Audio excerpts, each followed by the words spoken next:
செம்மையாக இருந்துச்சு படம். ஃபுல்லாக கத்தி தொண்டை ஃபுல்லாக போயிருச்சு. செம்ம மாஸ். ரொம்ப நாள் வச்சு இந்த மாதிரி ஸ்டைலிஷான. ஆமாம், ரொம்ப ஸ்டைலிஷாக விண்டேஜ் ஸ்டைல் எல்லா ஸ்டைலும் நாங்கள் எக்ஸ்பெக்ட் பண்ண விட ரொம்ப செம்ம மாசாக காமிச்சிட்டாங்க. விடாமுயற்சி வந்து கொஞ்சம் சேட் ஆகிட்டோம். பட் இந்த படம் எவ்வளோ தடவை வேணால் பார்க்கலாம். மாஸ் ஹிட்டு தான். அவன் சொன்னது நாங்கள் ட்ரெய்லர் பார்த்துட்டே கொஞ்சம் எக்ஸ்பெக்டேஷனோட போனோம். உள்ளே போனோன்னே ஃபுல்லாக தரமாக அப்படியே கிழிச்சு விட்டாங்க. அவ்வளோதான். டிவி மார்க் ஆண்டனிக்கும் அவங்க தான் பண்ணாங்க, இதுலேயும் அவங்க தான் பண்ணாங்க. சூப்பராக இருந்தது, நல்லா இருந்தது. ஃபுல்லாக ஃபேன்ஸுக்கு எல்லாருக்கும் செம்ம ட்ரீட் தான். எல்லாருக்குமே செம்மையாக இருந்துச்சு படம். லெவல் தல தியேட்டர்ல வந்து பார்க்க சொல்லுங்க தல. எல்லாரும் எல்லாமே வார்த்தல மாஸ் தல. படமே மாஸ் தல.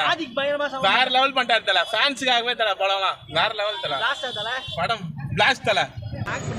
செம்மையாக தரேன்டா. இது வந்து நான் அஜித் கடை வேற எல்லாம் பார்த்து பார்த்துக்கிறேன். இப்போ இந்த இது அல்டிமேட்டு தரமான சம்பவம். எல்லாமே ஒரு சீனும் தரமான சீன் பண்ணுவாங்க. இது வேற லெவலு. உக்காஞ்சி பார்க்கலாம் இல்லைவா, ஃபேமிலியாக வந்து பார்க்கலாம் இல்லைவா, பழைய அஜித் பார்க்கலாம்.